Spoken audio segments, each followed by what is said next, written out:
Welcome into the Pats Nation. I'm Corso Catone is here. Joe's with us in the booth. You are watching us on YouTube, listening on iHeartRadio, Apple Podcast, anywhere you podcast, and of course 790 The Score. Hey, make sure when you're on YouTube, give us that thumbs up, subscribe. A lot of subscribers we need, Mark, right? So make sure we just hit subscribe all day. Hit that subscribe, hit the little bell, get all notifications, give us those likes. You don't even know what you're talking about. I know exactly what I'm talking about. You know, how about our shorts? Check out our shorts. They're doing pretty well. People like them, Mark. People like your voice. They keep saying, I think we're talking to Joe Pesci, they'd say. You know? I give them Joe Pesci. This is the PG show. I can't give it to him. So, and let's hear from you in heated hotline 855-313-PATS message line. Leave us a message 24/7. We will play it. Keep it clean, of course. And email us in our mailbag, corso.catone@gmail.com. Got a good one, busy one. We're going to go a weekly rewind, and we're going to talk about free agency, all the guys we got, break it down. What do we think of it? And then we're going to talk Coach's Corner about the guys we didn't get and some of the things that are going on with this Mickey Mouse joke of a press conference on Thursday. We'll talk about that. And, of course, in Pat's preview, now we're going to talk scenarios. We have the free agents now, some of them. Now what do they do in the draft? We'll talk about that. And we're also going to talk about some winners and losers in the NFL. So got a packed show today. Good morning, gentlemen. How we doing? Happy Sunday. Listen, this was a good week, Chris. Free agency frenzy. He gets us back into like football where we had that dead time after after the Super Bowl. This kind of gets us energized a little bit, right? It does. And Joe, how you doing on this fine morning? Hey, I'm awake and we're doing it, and we're having some fun doing it. Although, tomorrow is St. Patrick's Day. You having an Irish coffee today, Joe? That means I gotta. My buddies get up at the crack of dawn, because they're Irish. So I gotta play along for the morning show. They go up the hill and get the party started. At one of the Irish joints, I don't even know where yet. They're at like 9 a.m. They're drinking beer, coffee, stogies. Fantastic. Have a little Irish coffee. Put a little whiskey in your coffee this morning, Christopher. All right, let's go. We got a lot to get to. Okay. Stop screwing around with you guys. We got a lot to get to, including we're going to talk about. Joe put together a little compilation of the press conference from that free agency press conference from the Patriots. But we're going to talk about it in a weekly rewind. We're going to do it now. Going back through the week, about a weekly rewind. So it's our free agency fall. I got to keep these guys in line at all times. Everybody out there, got to keep them on track. Listen, Joe and I have a little bit of fun. Well, you know who had fun? The New England Patriots had a little bit of fun on Thursday. They had this. They had this. You call that fun? Yeah, they had this. Let me tell you how I really feel. They had this joke of a press conference to talk about the free agents they brought in, and a big, pull down my pants to the crafts for spending money. And this is what it sounded like, Joe.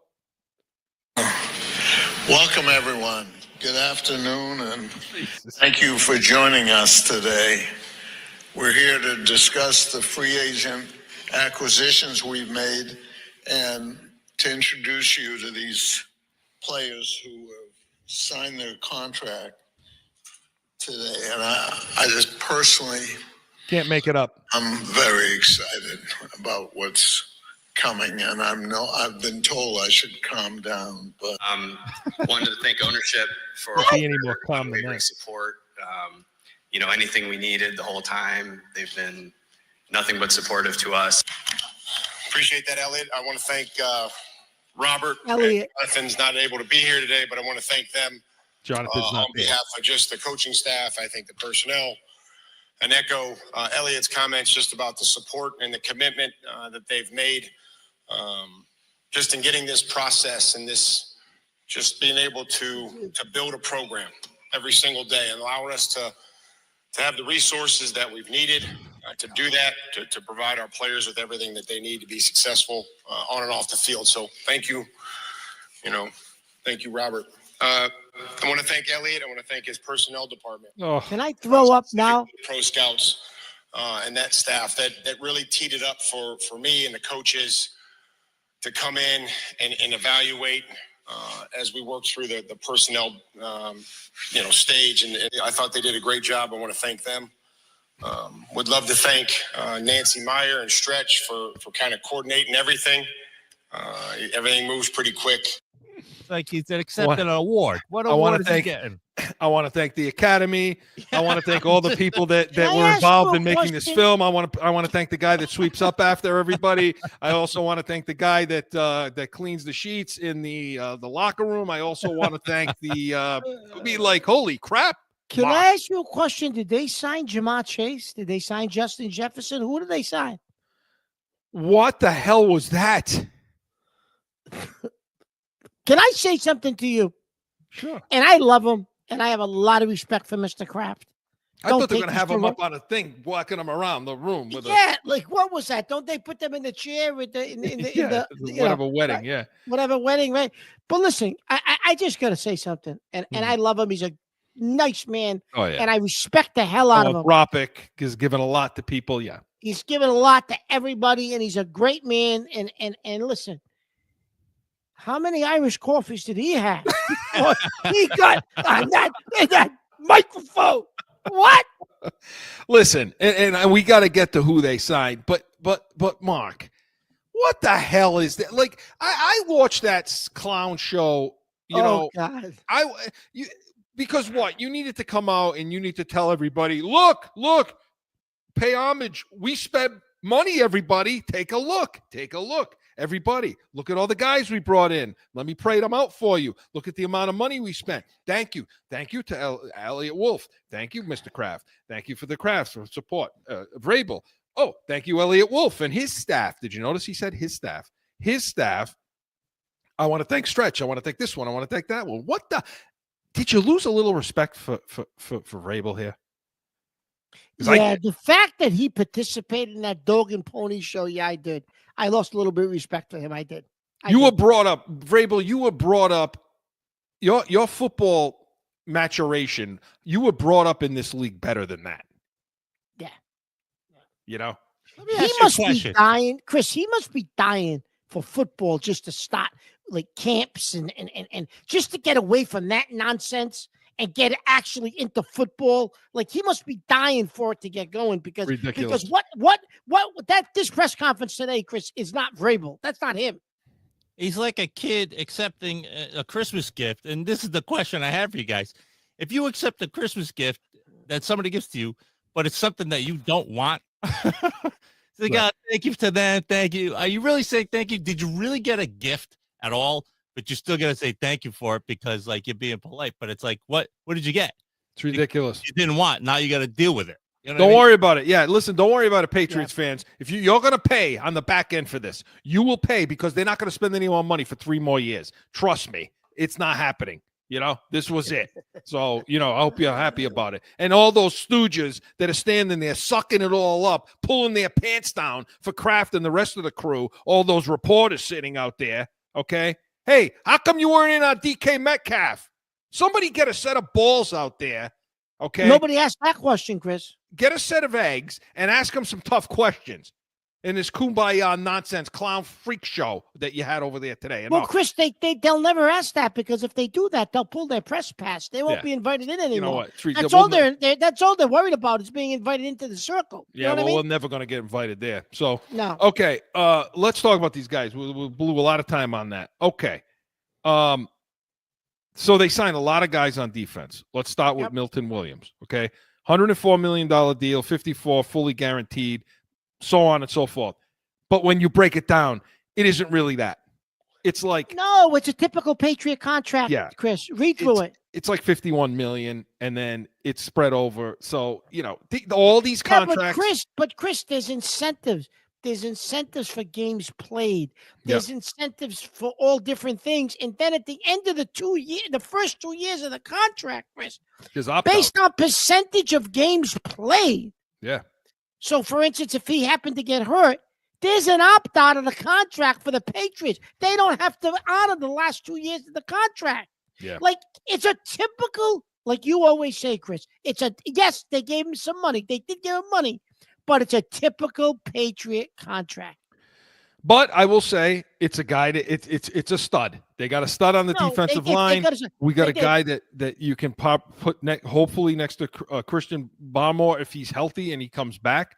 So there's a guy that can wreak havoc on the defensive front. Chris, although my only worry about him is he's never played more than like 50% of the snaps because of the depth that Philly had and the rotation that they had at that position. He never played more than 50% of the snaps in a game, Chris. So you're going to probably be asking him to do more than he's ever done. Yeah. You know? He's going to be 3-down guy. So we'll see how that works out. Yeah. And then to back that up, staying on the defensive line, getting Tonga, I thought that was a great deal. Getting him from tell us a little bit about him, Chris, because that's one guy I didn't have on my radar at all. And you said, Mark, he was a good pickup. What is his strength? 338-pound defensive tackle, spent the last season with the Cardinals. He's such a huge void with Gottschalk gone now. Okay. And he's a bigger guy. He's bigger than Gottschalk. Oh, yeah. Huge run stopper. And like we talked about last year, what did I keep saying over and over and over again? The defensive line's too small. They get run on too much. This guy helps with that because Bonmore's not a big guy. Milton Williams is not a big guy. Landry certainly not. Dietrich Wise is gone, and now you got Keon White. So my guess, Chris, is going to be if this kid that you just mentioned is good, healthy, and is good, he'll probably be starting on first down, Chris. I bet you Bonmore only comes in second and third down. They're going to try to limit, I think, Bonmore's snaps, Chris. They're not going to use him in the running game because they just can't because he's coming back from the blood clots. They're going to try to limit his number of plays per game, I think, and especially to stop the season. Yeah. And so you got that. And then you get Harold Landry, who we thought would come here. He's a good edge guy. He's a guy that with Reich Vrabel, he had like 41 sacks from when Vrabel until he left in 18. And so last year, I think he had 9? He dipped a bit, had about 9 sacks. So that's a guy that can help on the edge. That's a hell of a lot better than Dietrich Wise is coming off the edge. Absolutely. And so it's going to be a nice defensive front. Mark, talk about Spillane a little bit. So Spillane, Chris, he's not necessarily just happy to get a linebacker, Yeah, but he's not necessarily, Chris, the sideline linebacker that you were looking for. I know, but he is definitely a fill the hole type of guy, Chris. He can get to an edge to get to get a running back. He's got speed. He's smart. He's a great tackler. He'll fill holes. He's smart. He's better than Tavai. He's better than Bentley. I think he's a good, solid pickup, Chris. He's not an A free agent, but he's a good, solid guy that you need. He'll plug and play immediately. That's what you need. My only issue. They could have had Drake Greenlaw for the same price. I was say that, Chris. My only issue is they jumped the gun, signed him, and then the next day Greenlaw signs for like $2 million less than he signed for. That's my only issue, Chris, because I would have rather had Greenlaw. Absolutely. And I'd explain it's going to be okay, but Greenlaw was the guy that you and I both wanted, and for the price he went for, Chris, you could have had him. You could have, because they paid more for him than Greenlaw got. And so, but I'll tell you, this signing, I wonder if Bentley's days are numbered.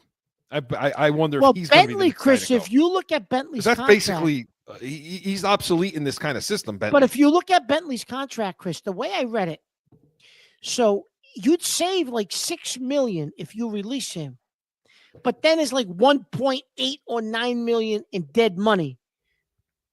But I think off the top, you would save money by releasing him. So don't be surprised if Bentley gets released during training camp, Chris. Yeah, we'll see what that. And then Carlton Davis, they got their number 2 corner. They overpaid, which I'm happy with the fact that they overpaid. That's why they had this parade and dog pony show, this stupid-ass thing they did, because they wanted everybody to know how much they spent. They overpaid for most of the stuff. And they did, but Chris, when you look at Davis's contract. I would have rather seen Ward. I would have rather seen Reeder. But okay. But they signed him 3 years, $60 million, but it's really not 3 years, $60 million, Chris. He got $34 million guaranteed, which tells me that'll be front loaded first 2 years. It's technically a $17 million a year contract. $34 million. He'll never see the 60, Chris. Year 3 of that contract, Gonzalez is up as a free agent. Money will go to Gonzalez. Davis will be gone. The $34 million is guaranteed. It's a $34 million contract, not 60. It's a Patriot contract, Chris. Davis will never see year 3 of that contract in New England. He won't see it. And then the only other guy I want to talk to before we got to go, but Morgan Moses, to me, a very important signing, a real important signing, kind of under the radar. The right tackle. But the only question there, Chris, is he's 34. He's 34 years old. How much is he going to give you? But I'll tell you what, he has remarkable. He's played 166 games, starting 158 of them.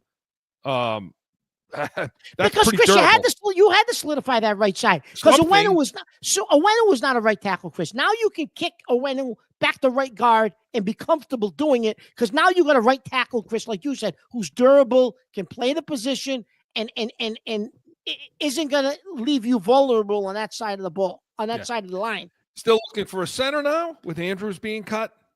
Andrew got released, which is a head scratcher. I don't understand. We'll talk about it in the next segment. And, left tackle. And the left tackle. And a left guard, really. You know? And a left guard.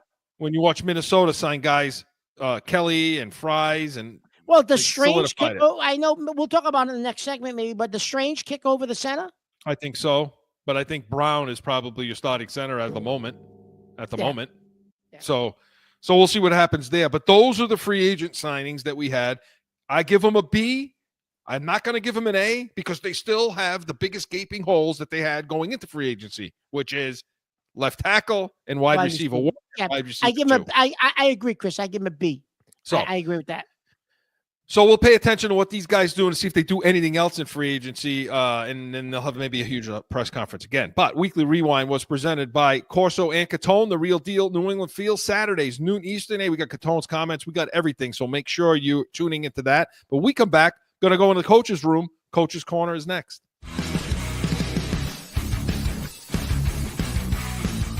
The real deal New England Field. What does that mean? We're like you. We're going to bitch about everything.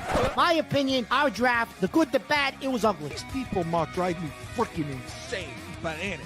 It's so frustrating and aggravating. I can't take it. The real deal New England Field. It's going to be real.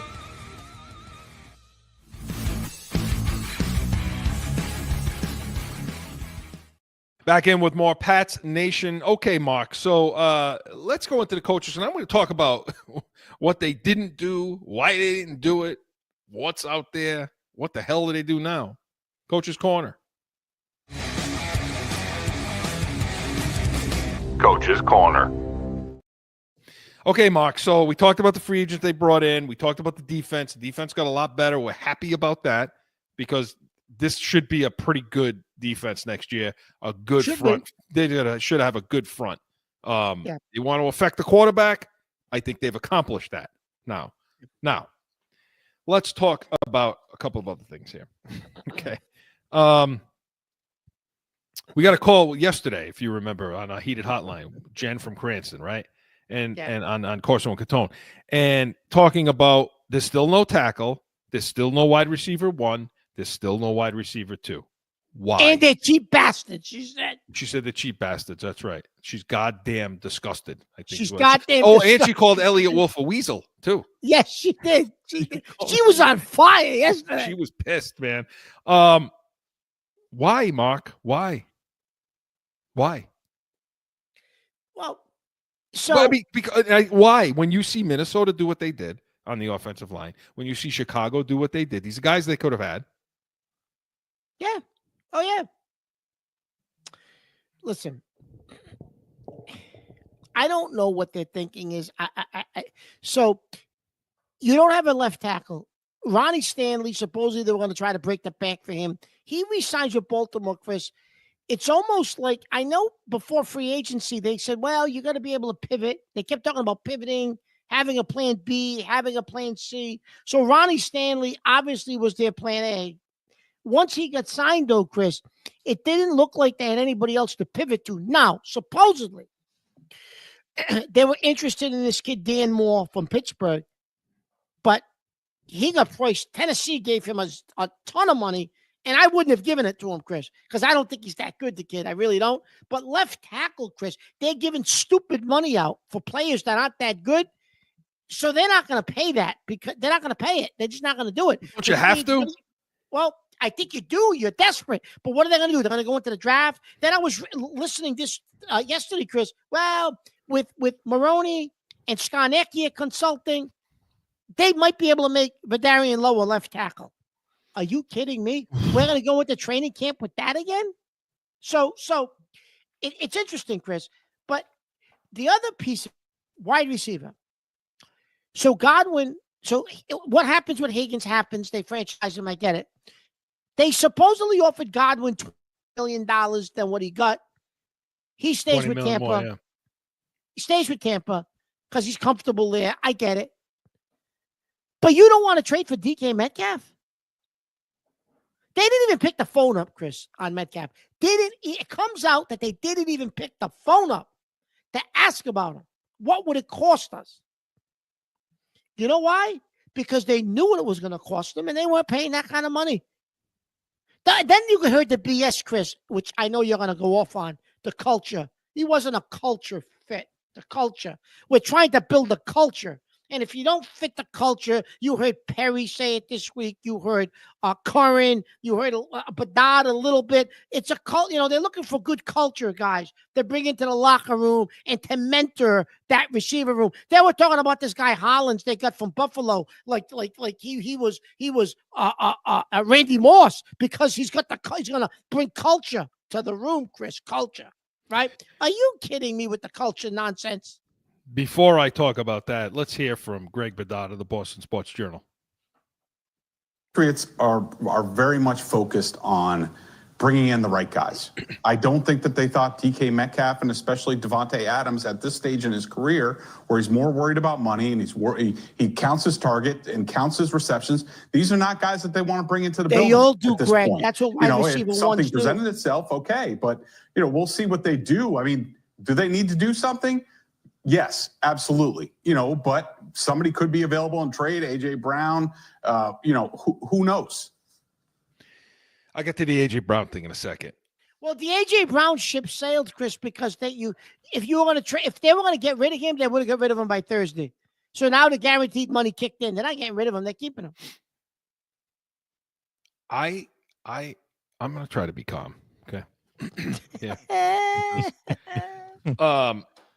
No, you know what? I'm not going to be calm, okay? I am sick. If I hear somebody else, if either one of you two say the word culture one more time on this show, I swear to God, I'm going to come through the thing into Rhode Island and knock the two of you out because I don't want to hear another friggin' word about culture. Don't give me this crap about culture. You know what I hear when I hear people talk about we want culture guys, I hear a coach say something like that.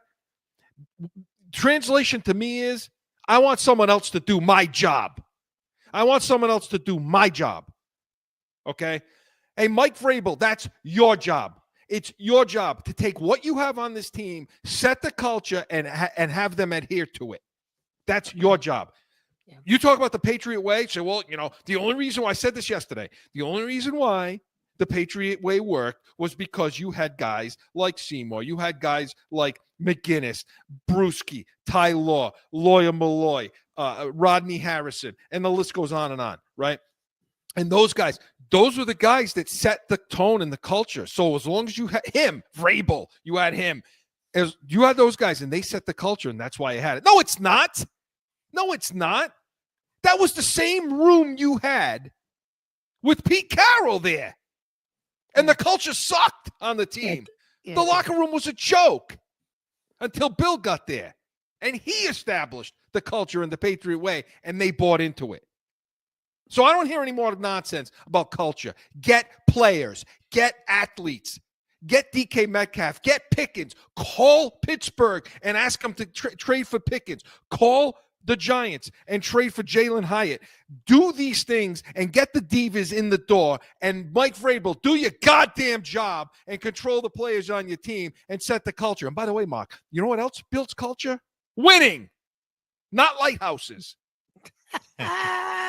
You love that lighthouse. You love that lighthouse. Listen, let me bring it build back. me another restaurant. I don't care if you feed me dog crap during the game. I don't care. Put a pile of crap on a bun and give it to me during the game.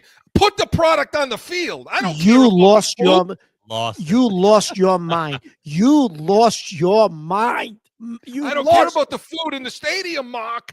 Speaking of the C word, though, and what Mark mentioned about Hollins, the only I had to do some digging. So I'm like, Joe means who is this guy? He says the C word. Just so the C word. Yeah. But like the only saving grace is the idea that his most productive season was when in 2022 on the Raiders with McDaniels. Yeah. So you go, okay, at least someone has some a little bit of background with the system, the so to speak system. And that's good. That's good research, Joe. And that's why they brought him in. But let me tell you something, Chris, about the C word, culture. I'm going to say it, culture. I'm going to say it. We'll do it. Right? I'm telling you. Listen, DK Metcalf wasn't a culture guy. You know how much that drives me crazy? Because he gave out a message, a heartfelt message today to the this week to Seattle to the fans, to the 12s. They call them the 12s out there. And he poured his heart out to them. And then he pours his heart out to his teammates and the organization and says, you took in a kid from Mississippi and taught him the game and how to win. And you, if you read what he wrote, Chris, don't tell me the kid's not a culture kid. He's a wide receiver 1. They're all the same. They want their catches. They want their touches. That doesn't mean he's a bad teammate. And that doesn't mean he's a bad culture guy. That means he wants to win and he wants to put up stats. That's what I want on my football team. Absolutely. That's what all wide receiver 1s are, Chris. That's what they are. Yeah. I want the ball. And I want guys that want the ball. Go read what the kid wrote. The kid, don't tell me he's not a culture guy. The kid is a good kid. He's a wide receiver 1. That's what they are, Chris. Yeah. And that's what I want. And it's your job. It's your job to keep him reeled in. That's your job. Of course it is. Get him the damn ball. So get him the ball if he wants the ball. Yeah. Okay. You didn't pick the phone up, Chris. It enrages me that you didn't pick the phone up for DK Metcalf and even ask what it would take to get him here. I will say this, okay? They spent money, fine. They could have done a lot more on the offensive line. There were guys out there that they could have solidified the offensive line and maybe given up one of those dudes on the defense to do that. I would have been fine with a Fries, a Kelly. If you knew you knew you were going to cut Andrews. That wasn't like they decided today. No. So if you knew you were going to do that, why are you not in on Kelly? Minnesota got him from Indianapolis. I don't know. Pro Bowler. Why, Mark? You could say it. We could all say it. Jen said it yesterday. Cheap bastards. They are. And so fine. Stanley resigns. Obviously, you're not going to get in trouble talking to him before you're allowed to. Okay. Godwin, they offered $20 million more. You said that. Fine. But these other guys, and now they're talking about Cooper Kupp. It's the same nonsense with him. They're in on him, but the price is too steep. And he really would rather stay on the West Coast. There's your Ridley's girlfriend who doesn't want to live, who wants to live down there in Tennessee or wherever the hell he signed, Yeah. Because Kupp said, Chris, so I'd like to stay on the West Coast, but I'm not closing any doors, which means if you want to be the highest bidder, I'm coming out east for you. But the Patriots aren't going to be the highest bidder. They ain't going to spend it. They'll never, ever do it. Because all these signings are when you break them all down, like Mark said, they're all team deals. All of them. This team does not want to lose a contract. They don't want to lose a negotiation, and they won't do it. And if they do lose one, it's by the skin. It's by the skin of their ass. That's it. Okay. And with Cooper Kupp, you're going to have to give him. You're going to have to give him more money than you want to give him. You're going to have to give him like $12 million a year, which is, to me, pay him. I don't care. It's not my money. Oh, yeah. Listen, you're going to have to pay him, Chris. And you want to talk about... And you're down to him. You're down to Cooper Kupp at this point. You want to talk about culture, Chris. He's a culture guy.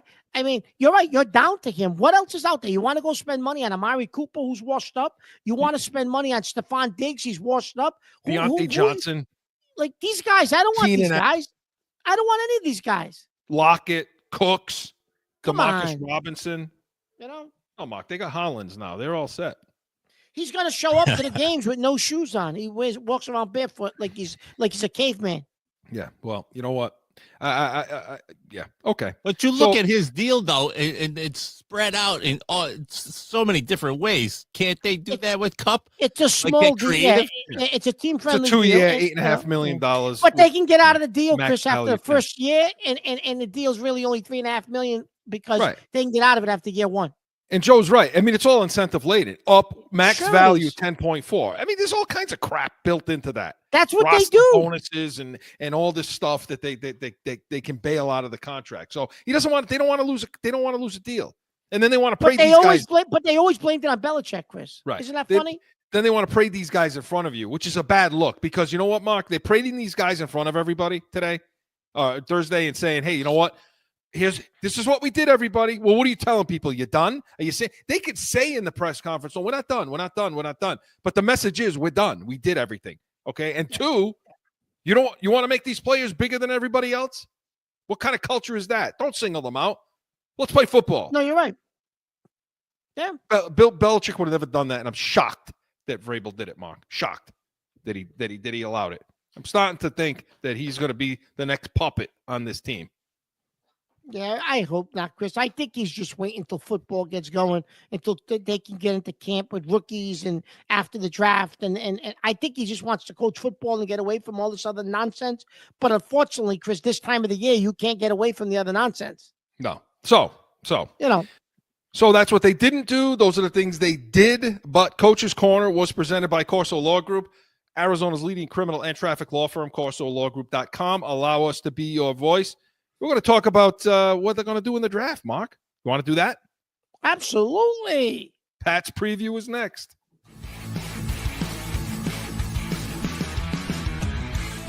No one ever thinks they will be in need of a criminal or traffic lawyer, but things happen. CORSO Law Group is Arizona's leading criminal and traffic law firm. Call or go online to CORSOLawGroup.com and talk with these expert attorneys.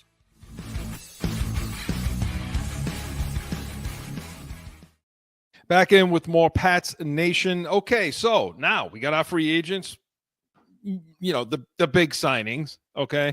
We got them in here, and so now we have to think about the draft, right, Mark?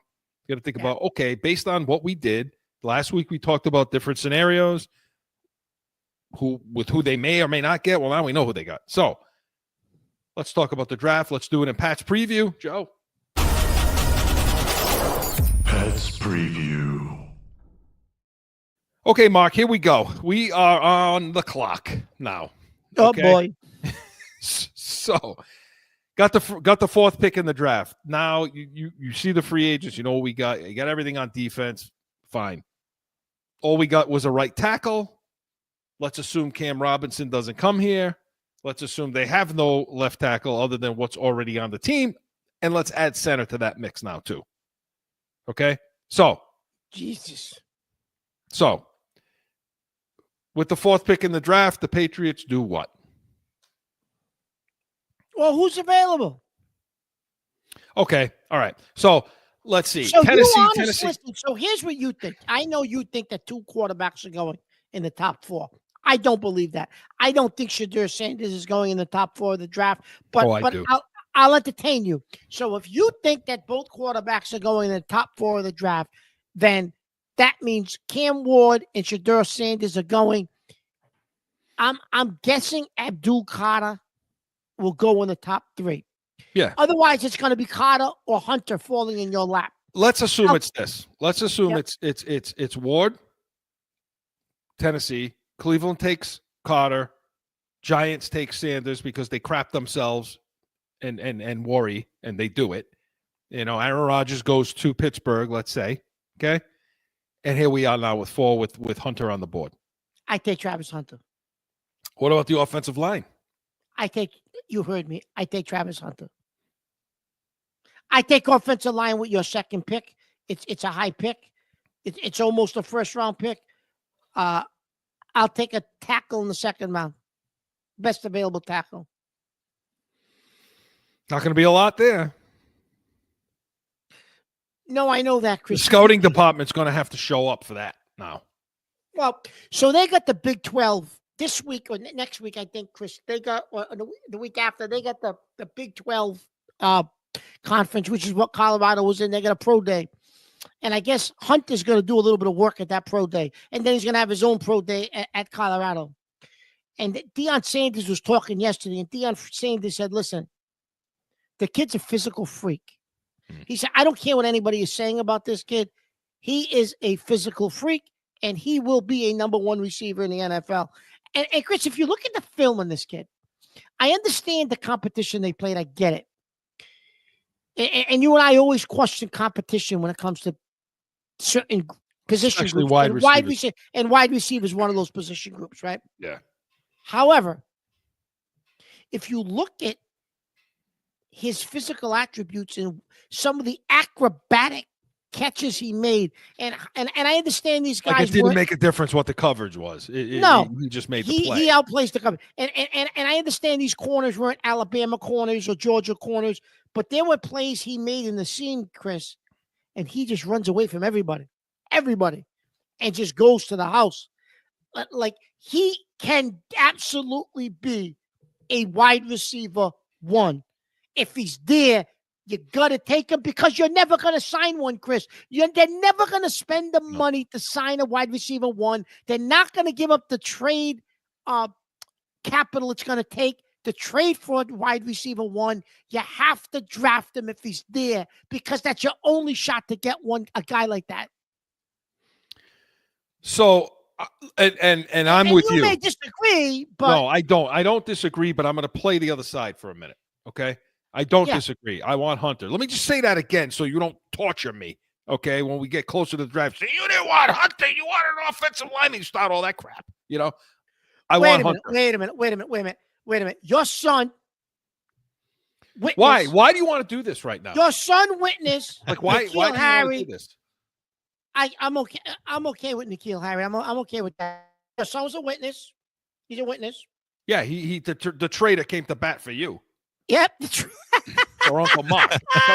Why are you giving Uncle? He said, "Why are you giving Uncle Mark a lot of crap, Dad? Why are you giving him crap? You the one. I was there. You're the one who said you were okay with the pick."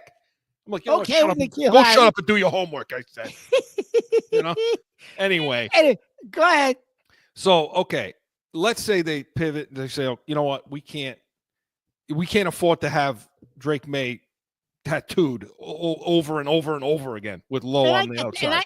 I get that. Well, let's say we can't afford to do that. Fine. Well, you're not going to take a tackle at 4. You don't need to do it. I hear these clowns talking about, well, just take him at 4. Well, no, you don't need to do that. Okay. So you trade down to about 8, 9, 10 in that range. And then you decide, do I want Banks? Do I want Campbell? Like, can I listen to my offense? I got the best offensive line coaches in the league. You really do. So you listen to these guys, and if they tell you, look, we can make this Campbell a left tackle, don't worry about it. Draft them. Then you draft them. Chris, let me. I know we want to finish talking about these scenarios, but you brought up a great point. You brought up Joe Tooney in the Super Bowl, and compared him to Campbell. Tell everybody what you explained to me. So you're talking about with the extension with of the arm length extension. Right, because everyone's saying, well, this kid can do it. Well, I don't know if this kid Campbell can do it. And explain to me. Well, so the issue with Tooney is he's got a guard's frame. He's got shorter arms, and they had not to a wide wingspan, and they got to put him off the tackle. Yeah, and that's fine. You can get away with it, with different techniques and things like that. But when you come against a number one defensive end, somebody can get off a Sweat. When he played against Sweat in the Super Bowl, he was exposed. Why? Because he couldn't extend because Sweat had 35. It's like a boxer, Sweat had 35-inch length arms and Tooney had like 33. And so Sweat was able to control him on the line of scrimmage and swim and rip and just pull him inside and just move him around where he wanted to move him. And that's the issue with a short arm tackle, which means you got to do a lot of other different things to be able to succeed at that spot. Now, guys have done it. Others have done it. But can this kid do it? To me, maybe you go to Banks out of Texas. You maybe look at that guy, play left tackle. So let's say you take one of those two guys, 8, 9, 10. You get a second-round pick among other things, for that pick. Because I'll tell you this: if Hunter is there at 4, you could be sure as hell that you're going to be getting calls for loads of picks for people to come up and take that kid. Okay, I agree with that. so you take those picks and you go into the second round now, or you take a pick and you trade back up into the first round, and you take the guy you like from Ohio State, Mark. Would you like that idea? Oh, I'd love that idea. I'd love it. They're not going to do it, but I'd love it. Well, I mean, because this is a guy you talked about. What do you like about him? So he's probably, Chris, the smartest guy in the room of wide receivers, intelligence wise, and he would be able to pick up anything that McDaniels gives him in a playbook. He gave the best interviews at the combine. He didn't work out at the combine, but interviewed with teams. He's strong, precise route runner. He can go inside, outside. He's the best receiver in this draft, Chris. I don't care what anybody says. I know they mentioned the 2 guys from Texas, and they mentioned the kid Burden from Missouri. The best wide receiver, Arizona. Yes, I forgot about him because I've totally forgot about him because I don't like him. I don't want him. The kid from Ohio State, Chris, is another Jackson Smith-Njigba. Well, then why? Then why not do that scenario then? If you think he's that good. Well, because Hunter's a freak. Because Hunter's a specimen. And a freak. Hunter's a freak, Chris, and I think he's a wide receiver 1. I think the kid from Ohio State will be a wide receiver 1. But my issue is the Patriots are not going to give up draft capital. All these guys, these experts, Badad and all these guys are saying it. The position they're in, they want as many draft picks as possible to try to rebuild this team, and they're not going to give up draft capital unless they get capital. Unless you get capital by moving down, Chris, they're not going to trade capital to come back into the first round. Because I know you keep saying, well, the kid from Ohio State might drop to the early second round. I don't think he is. I think he's going to go in the 20s. Well, then you'll have a real problem. You're not going to have a problem. You're going to be coming back with that wide receiver room in the way it is. And you're going to say, "Well, we built up our offensive line, and now next season we'll deal with the wide receiver." And that's what we're hearing, Chris. Is they're okay with trying? Like McDaniels is okay with seeing what they've got. Don't mortgage anything. Don't mortgage your future. Don't mortgage anything. See if a receiver like Hunter falls in your lap, or you're able to get one, great. Otherwise, if you want to take a flyer on somebody in the 5th, 6th round, go ahead. But next year we'll be in a position. It's always next year. It's always next year. We've been hearing that since 2007 after Randy Moss left in what, 08, 09? We've been hearing the same thing. Next year never comes. No. They've had 5 years. They've had a rookie quarterback contract for 4 years. Listen. And we still don't have a left tackle. We still don't have a wideout 1. We still don't have a wideout 2. If you had an offensive coach, and we had 3 different coaches, and we still don't have any of it. If you had an offensive coach instead of Bill Belichick, Jackson Smith-Njigba would have been on this roster because he passed on him to take Christian Gonzalez. And I'm not saying Christian Gonzalez, Chris, is not an all. He's all but pro. it was the wrong I get decision. It. He's an all pro. I get it. But you saw how many corners were available in free agency this year. Ward, you had Reeder, you had this kid you picked up. You can get free. You can get a corner, Chris.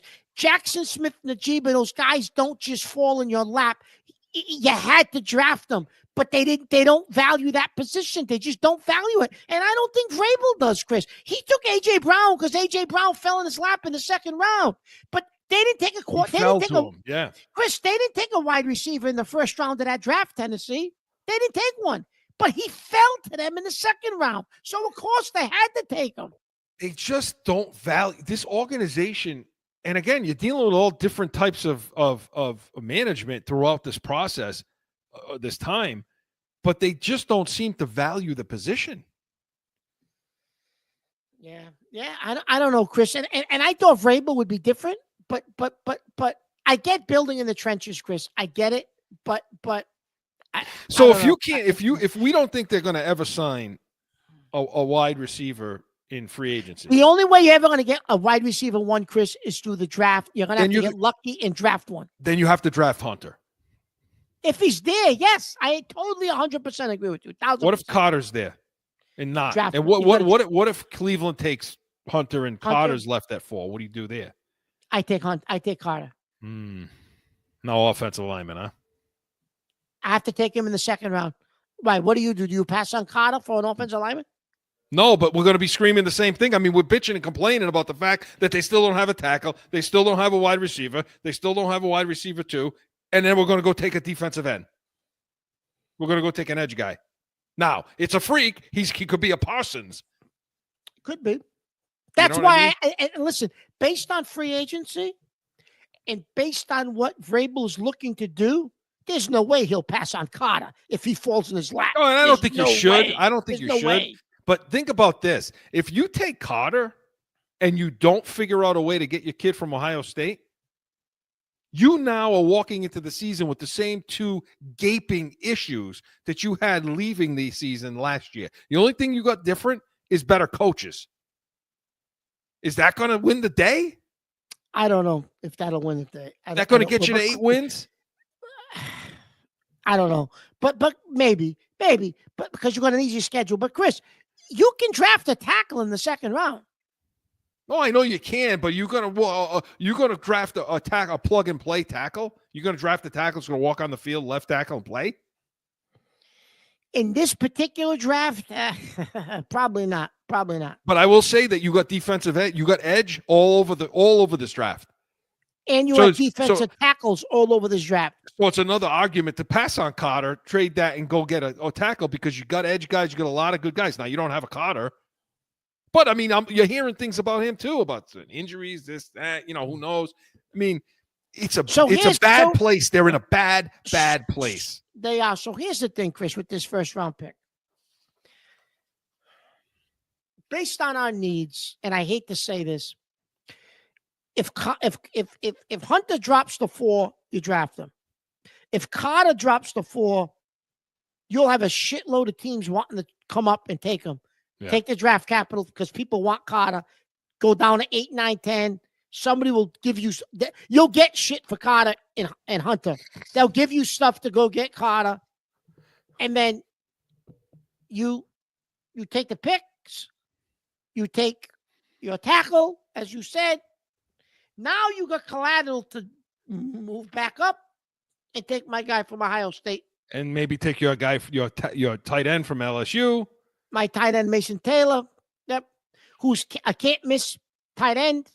There we go. And in the 5th round, 4th, 5th round, take your guy from Georgia. They better take Mondin from Georgia because that kid's going to be sideline to sideline all over the place. So it's a problem. And if you want an edge guy in the 3rd round, you take Kennard from South Carolina. In my opinion, and you're good. Yeah, I mean it's an issue. They have a problem, and it's a problem that's been sitting there, and now they're kind of backed into a corner with some things, and so you're going to have an issue. One of those 2 spots is going to be vacant when the season begins. Wide receiver or offensive did they sign tackle. Robinson for Minnesota? Will that satisfy you say it's a 1-year deal? I don't. Yeah. I mean, if it's a 1-year deal, he's going to want more than a year. Robinson is a free agent from the Vikings. They didn't re-sign him. No, I know, but he's probably going to want more than a 1-year deal. So we'll see. We'll see. Yeah. But so this portion of Pat's preview was presented by CORSO CATONE, Saturdays, noon Eastern. Make sure you're tuning into that. When we come back, going to continue in Pat's preview, talk about the NFL, some winners and losers from free agency. Stick around. Mark, I'm serious. I think I lost my mind. Certainly, it was an exciting show. I want Murray. That's it. What is wrong with Get him on this damn show. You lost your mind tonight. That's all I have to say. Lost your mind. What are you writing now? So I'm working over here. You're talking about nonsense. I'm working. That's why we are the real deal New England Feel. It's going to be real. Back in with more Pat's Nation. All right, Mark, let's continuing in Pat's preview here. So we talk about the Patriots, obviously. Let's talk about some winners and losers from free agency. Now, I know you liked what Chicago did in this free agency, and I got the list here. So listen, I don't mean to interrupt you, but breaking news. Yeah. I just saw it on my phone. The Patriots are definitely interested in Cooper Kupp. However, the price right now seems a little too steep. I said that. We just said that in the last segment. Jesus Christ. But now we've got verification of the fact that they don't want like they've actually talked. They're never going. They'll never, ever do it. They'll never sign this guy. Never. It'll never happen. You Get it had out of all your this head. free agency money, Chris. How can the price be too steep? Well, because they already spent all your money on $290 million. But Chris, you knew. Not real. They didn't really spend $290 million, everybody. They didn't. They didn't. But Chris, listen to me. Don't fall into it. But Chris, they knew before free agency started that Cooper Kupp was gonna possibly be released. If you didn't get Chris Godwin, which they didn't, before you went and blew all this money on these people, wouldn't you have said, if you had a real person in that personnel in that room, say, hey, save some money. If Kupp becomes available, we have nobody at receiver, gentlemen. We got to save 15, 20 to try to entice him. Put it aside because we have to bring a receiver in. Okay, let's save it. Like, are we that dumb? Really? No, what they should have done is they should have taken one of the 6th-round picks and they should have sent it over to the Rams and said, here's the 6th-rounder. They would have taken it. They were releasing him. No, but they didn't want to do that, Chris, because then you would have owned him at the Rams price of like $19 million a year. They weren't doing that. That's why nobody traded for him. That's why nobody traded for him. All right. Okay. All right. That's stupid of me. Don't say culture. Don't do it. I'm not saying a word. Move on. Let's go. We're gonna get through this segment. You like Chicago. You like what Chicago did, right? So they signed Jonah Jackson as a guard. They traded for Tooney, okay? Drew Dahlman. So they took care of their offensive line, Mark. And by the way, their offensive line was probably worse than us. Now, what do you think of that team? But they fixed it. Is you what? Okay. So I'm just wondering. It boggles my mind how Joe Tooney's not on this team, on the Patriots. Chris, they said that they didn't want to meet Kansas City's price. Kansas City's price. They didn't want to meet Tooney's price. They didn't want to pay that money, Chris. Was it $16 million? That's all it was. 1 year, but Chris, it was only a 1-year deal. His contract's up, so who cares? Pay it. It's just amazing to me that they didn't sign him, and he's not a Patriot right now. They could have signed Dahlman, the center, if they knew they were getting rid of. Okay. Well, like you said, Chris, do you think that? Are we supposed to believe that the David Andrews deal, that decision was just made today? That's bullshit. No, way. It wasn't. No. So okay, give me another team then. Chicago did well. Denver, you like what Denver did? Why? I like what Denver did, Chris. Listen, you're in the division with Kansas City.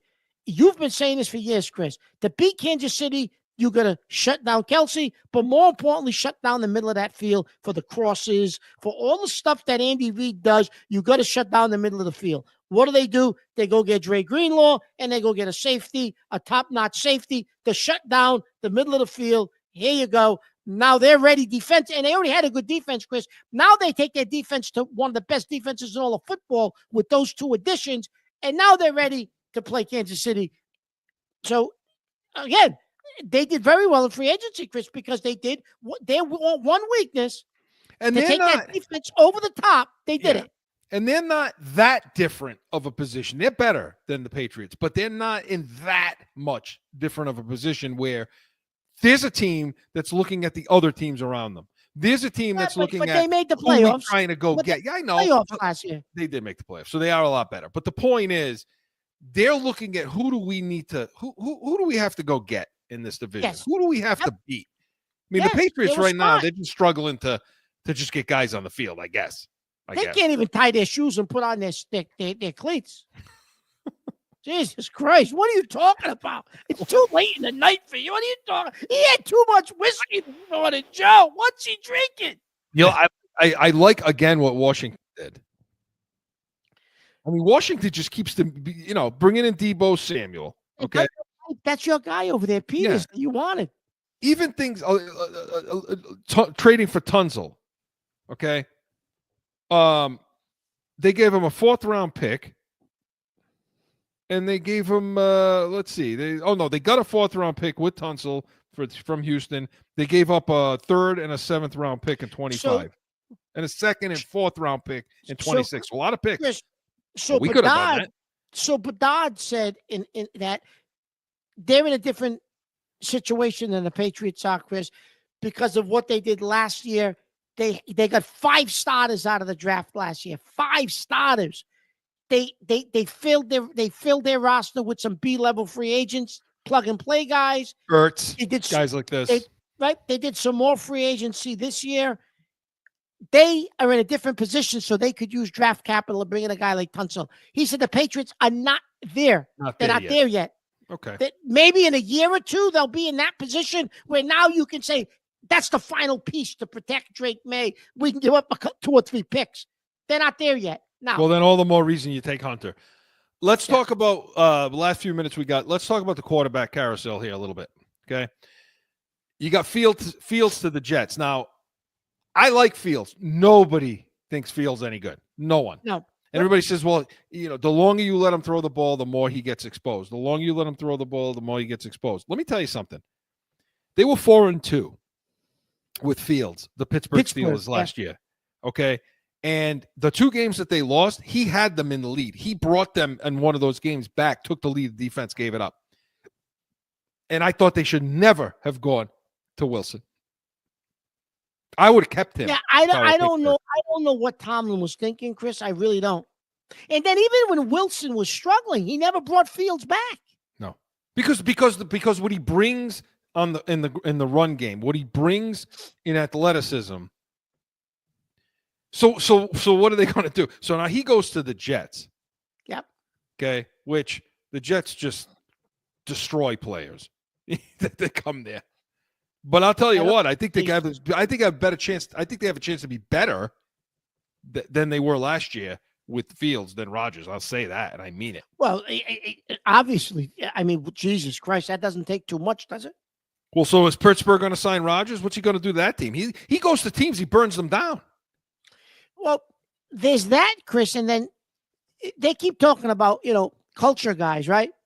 Well, Pittsburgh certainly doesn't have a culture guy in Pickens with the wide receiver. How's he coexisting with DK? Because DK is going to get the majority of the throws.